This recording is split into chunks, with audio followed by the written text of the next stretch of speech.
अब इन तमाम नेताओं का चरित्र देख लीजिए। ये कह रहे हैं कि प्रश्न पत्र लीक हुआ है।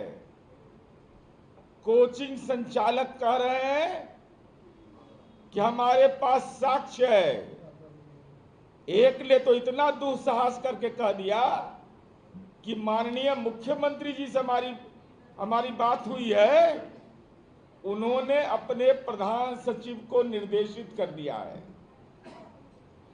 अरे कौन है यह गुनाहगार जो बिहार में प्रश्न पत्र लीक होने की बात कह करके बिहार के नौजवानों के जीवन के साथ खिलवाड़ कर रहा है? ये राजनेता हैं, प्रतिपक्ष के नेता हैं, अशांत पार्टी वैनिटी वैन वाले हैं, कंबल वाले हैं, निर्दलीय हैं। हम सवाल जानना चाहते हैं इन तमाम नेताओं से, अगर आप अभ्यर्थी के पक्ष में थे, आप हाई कोर्ट में इंटरवेनर क्यों नहीं बने? हाई कोर्ट में इंटरवेनर नहीं बनना ही यह बताता है कि साजिश में ये सारे लोग शामिल थे। बिहार पब्लिक सर्विस कमीशन ने मेरी जानकारी के हिसाब से कुछ कोचिंग संचालकों को लीगल नोटिस भेजा। मुझे लगता है कि अब तक उन्होंने कोई भी रिप्लाई नहीं दिया। तो सच को आंच किस बात का था? अगर आपके पास एविडेंस था, ब्रह्मांड खोज के ला रहे थे आप, तो आप हाई कोर्ट में इंटरवेनर क्यों नहीं बने और उन बच्चों की जिंदगी को बर्बाद करने की कोशिश किया? वो बेगुनाह बच्चे, उनका क्या दोष है? वो निरपराध। जब माननीय उच्च न्यायालय में याचिका दाखिल थी, उस समय आंदोलन के लिए, जुलूस के लिए प्रेरित कर रहे थे, तो गुनाहगार तो आप माने जाइएगा। मुकदमे हो गए उन बच्चों पर। कौन होगा उस मां बाप ने श्रम कर करके उन बच्चों को पढ़ने के लिए भेजा, और ये तमाम ये लोग अपने बहकावे में लाकर, जब माननीय उच्च न्यायालय के मामला न्यायिक क्षेत्र में था, सब जुडिस था, तो उन बच्चों को भड़काया क्यों आपने? और पूरे तौर पर मैं बता रहा हूं, पूरा घटनाक्रम इसका देख लीजिए जो मनीष जी ने आपको बताया। पहले फॉर्म के बारे में होता है प्रचार शुरू कि बहुत सारे छात्र छूट गए हैं। जब परीक्षा आयोजित होने के पहले नॉर्मलाइजेशन की बात होती है, 20-25 दिन यह बात चलता है, फिर मार्केट से यह बात खत्म हो जाता है, फिर जो ही परीक्षा आयोजित होती है फिर शुरू कर देता है, 2-3 दिन के बाद परीक्षा को रद्द करो। ये पूरे तौर पर एक खतरनाक साजिश थी बिहार के अंदर में। माननीय उच्च न्यायालय ने टिप्पणी किया, मैं उस पर कोई टिप्पणी नहीं करना चाहता, लेकिन आईना दिखाया ही निर्लज्ज लोगों को। जो निर्लज्ज लोग हैं, कहा है माननीय उच्च न्यायालय ने, कोचिंग सेंटर और शिक्षा माफिया पर संदेह व्यक्त किया है। कहा है, ये लोग मांग किया था कि सीबीआई जांच हो या किसी अन्य एजेंसी से। इन्होंने कहा कि कोर्ट ने इस संदर्भ में ठोस प्रमाण न होने के कारण इसको अस्वीकार किया। यह कहा माननीय उच्च न्यायालय ने, कार्यकारी न्यायाधीश, मुख्य कार्यकारी न्यायाधीश और एक अन्य न्यायाधीश के डबल बेंच का फैसला है। कहा कि कोचिंग सेंटर वरदान है कि अभिशाप है?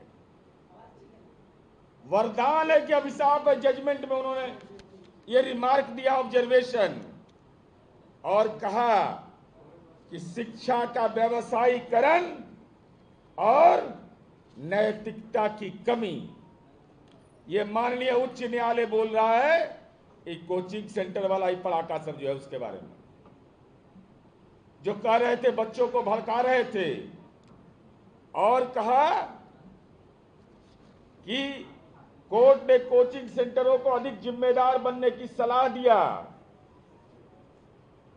परीक्षा की तैयारी में छात्रों को कोचिंग सेंटर मालिकों ने आंदोलन के लिए प्रेरित किया।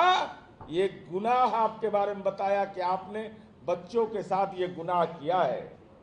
सोशल मीडिया पर इन लोगों ने बच्चों को भड़काने का काम किया। कोर्ट ने इसे इररिस्पॉन्सिबल बिहेवियर माना, कहा यह गैर जिम्मेदार कदम है। यह माननीय उच्च न्यायालय कह रहा है।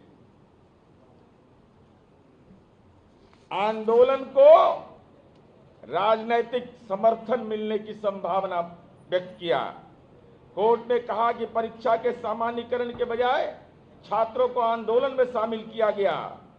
कोचिंग सेंटरों ने अधिक लाभ कमाने की मंशा से रुपया कमाने के लिए इस आंदोलन का समर्थन किया और वह मीडिया में प्रमाण भी आ गया था, सोशल मीडिया में, कि एक तरफ बच्चों को आंदोलन करने के लिए प्रेरित किया जा रहा था, दूसरी तरफ जनरल स्टडीज के नाम पर मेंस की तैयारी के लिए आर्थिक दुकान भी खोल लिया गया था। आर्थिक दुकान खोल लिया गया था। तो माननीय उच्च न्यायालय ने कहा कि कोचिंग सेंटर ने अधिक लाभ कमाने के उद्देश्य से, और कोर्ट ने सख्त चेतावनी दी है माननीय उच्च न्यायालय ने कि अपने आचरण में कोचिंग सेंटर अधिक जिम्मेदारी बरतें, शिक्षा का व्यवसायीकरण रोकने की जरूरत।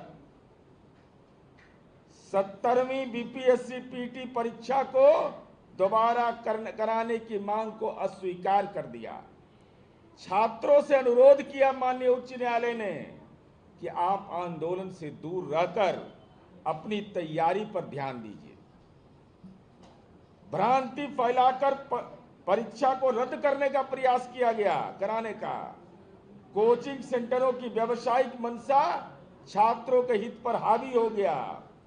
आयोग और कोचिंग सेंटर छात्रों को पढ़ाई छोड़कर आंदोलन में धकेल दिया गया। अब मेरा सवाल है तेजस्वी यादव आपसे, राहुल गांधी आपसे, और जो लोग आंदोलन का समर्थन कर रहे थे, जिन बच्चों का नाम इस आंदोलन में पड़ा वो मुदाले हो गए। बताओ किसको किसको लीगल एड दिया, कानूनी सहायता दिया उन बच्चों को। वो गरीब के बच्चे अगर जेल की सलाखों तक गए, जमानत मूव किया, श्वेत पत्र जारी करो किसको कितना मदद किए हो और किस अकाउंट से मदद किए हो। और दूसरा सवाल मेरा है कि वो तो मुदाले बन गए, अब उस बेचारा निरपराध हुआ। माननीय उच्च न्यायालय ने भी कहा कि उसको गुमराह किया गया, कोचिंग सेंटर के लोगों ने यह किया, तो दो अपनी कमाई का हिस्सा। जो तुम्हारे पास दौलत है बेशुमार, आपके पास, उस दौलत में से उन बच्चों को हिस्सेदारी दीजिए। वो बच्चे क्या करेंगे अब? वो अभ्यर्थी नहीं बन सकते, सॉरी अभ्यर्थी, कहीं नौकरी नहीं पा सकते सरकारी। प्रतिभा रहते हुए उनके साथ जो आपने व्यवहार किया और माननीय उच्च न्यायालय ने उस पर मुहर लगाया, तो गुनाहगार कौन है? और नौकरी के बदले जमीन लेने वाले भी तड़प रहे थे रात में कि हम तो एकदम आ गए बेचैन होके। हालांकि आधे घंटा एक घंटा में फरार भी बेचारे हो गए। बर्थडे में जा रहा था, बर्थडे में जा रहे तो वही रास्ता में पड़ा था, ये देखे कि हम बोहनी करिए दें वो मालदार के यहाँ। तो जरा दीजिए तेजस्वी यादव जी, आपने यह कहा है परीक्षा पेपर लीक हुआ है, इस वीडियो में है, तो अगर लीक हुआ है तो उसका साक्ष्य क्यों नहीं दिया?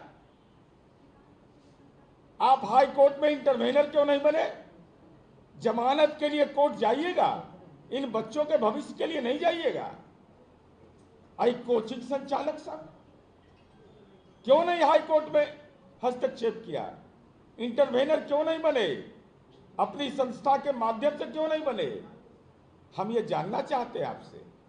इसलिए पूरे तौर पर माननीय नीतीश कुमार जी और एनडीए की सरकार, नीतीश कुमार जी का मतलब होता है रोजगार, नीतीश कुमार जी का मतलब होता है पारदर्शी तरीके से रोजगार मिलना, कोई भेदभाव नहीं, कोई दलाल और मक्कार नहीं, प्रतिभा के बल पर नौकरी हमने हर पंचायत तक पहुंचा दिया है। हमको किसी के प्रमाण पत्र की जरूरत नहीं है।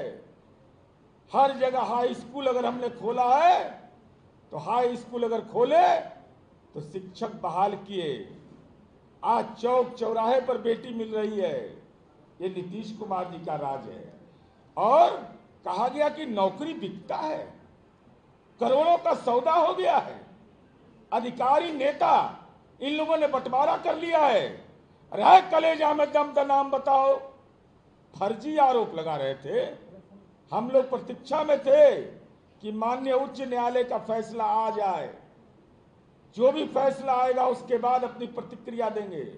हर अपमान का घुट सह करके भी सहन करते रहे तथाकथित विपक्ष के फर्जी नेतागण जो राजनीति में फर्जीवाड़ा करते हो। हम पूछना चाहते हैं, आंगनबाड़ी सेविका का बेटा उज्जवल कुमार 69वीं का टॉपर बना, ये लालू राबड़ी राज में था, ये नीतीश कुमार जी का राज है। आंगनबाड़ी सेविका का बेटा 69वीं में टॉपर बना।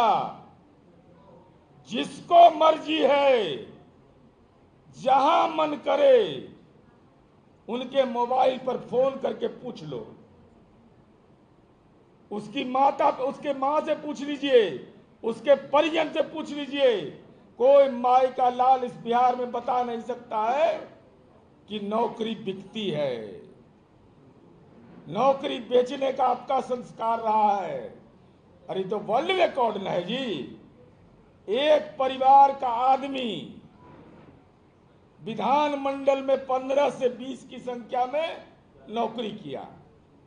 आई नौकरी देंगे, अपन घर वाला के तो सिरिंज से खींच लिए और दूसरा को दीजिएगा। दूसरा प्रियांगी मेहता यही पटना के है, वो बेटी 78वां में टॉपर बनी। इलेक्ट्रॉनिक रिपेयर दुकान चलाती थी। इसके पिता इलेक्ट्रॉनिक रिपेयर की दुकान चलाते थे। तो कैसे कह दिया आपने, कैसे कह दिया कि पद बिक गए, नौकरियां बिक गई? इसलिए हम आपसे जानना चाहते हैं, क्या विपक्ष के पास कोई ठोस प्रमाण था पेपर लीक का, या कोचिंग सेंटर के आरोप के आधार पर आपने ये बातें कही? अगर इन लोगों के पास आधार था और आपके संपर्क में ये थे तो आप इंटरवेनर क्यों नहीं बने? उन बच्चों के अगर हिमायती आप थे, परीक्षा में धांधली हुआ है, कोर्ट ने इसे नहीं माना, विपक्ष इसके लिए माफी मांगेगा?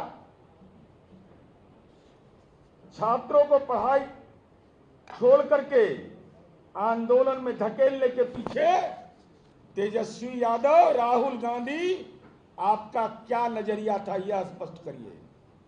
क्यों आपने ऐसा गुनाह किया? उसके बाद बच्चों के भविष्य की चिंता नहीं, आंदोलन से इन छात्रों को जो हानि पहुंची है, अपनी अपनी संपत्ति का हिस्सेदार दो, हिस्सा दो उन बच्चों को जो आंदोलन के हिस्सा बन गए।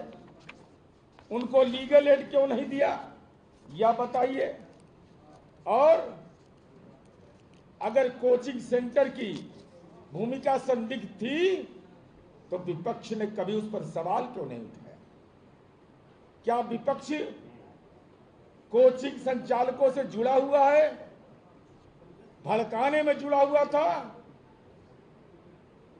जब माननीय उच्च न्यायालय ने परीक्षा में अनियमितता को अस्वीकार कर दिया, तो विपक्ष बगैर साक्ष्य के मुंह से राजनीति का पटाखा छोड़ रहा था। तो आप परीक्षा रद्द करने की मांग बिना अवलोकन किए हुए कैसे कर रहे थे? छात्रों को आंदोलन में शामिल होने के चलते उनकी तैयारी प्रभावित हुई है, उनका समय बर्बाद हुआ है, तो इसका गुनाहगार कौन, ये स्पष्ट करिए। साथ ही साथ हम यह जानना चाहते हैं कि क्या विपक्ष कोचिंग सेंटरों के समर्थन में राजनीति कर रहा है? क्या ये परीक्षा प्रक्रिया में दखल देकर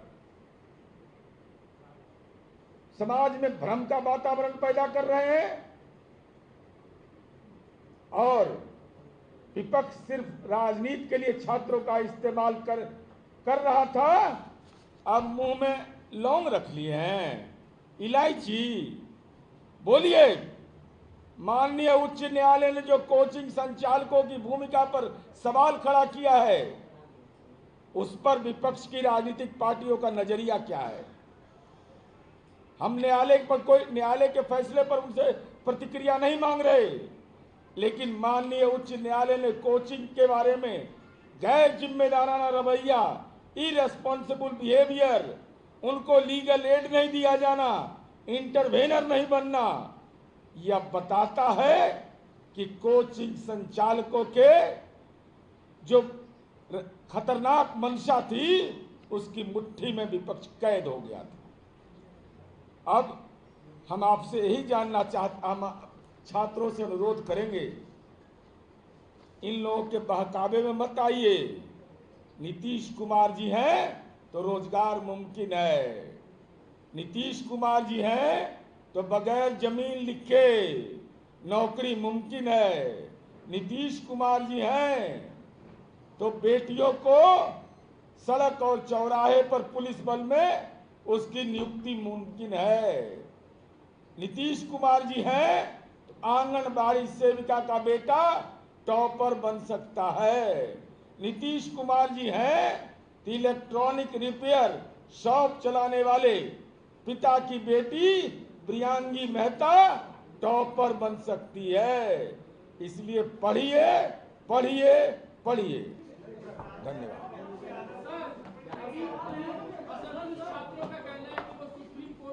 बिल्कुल,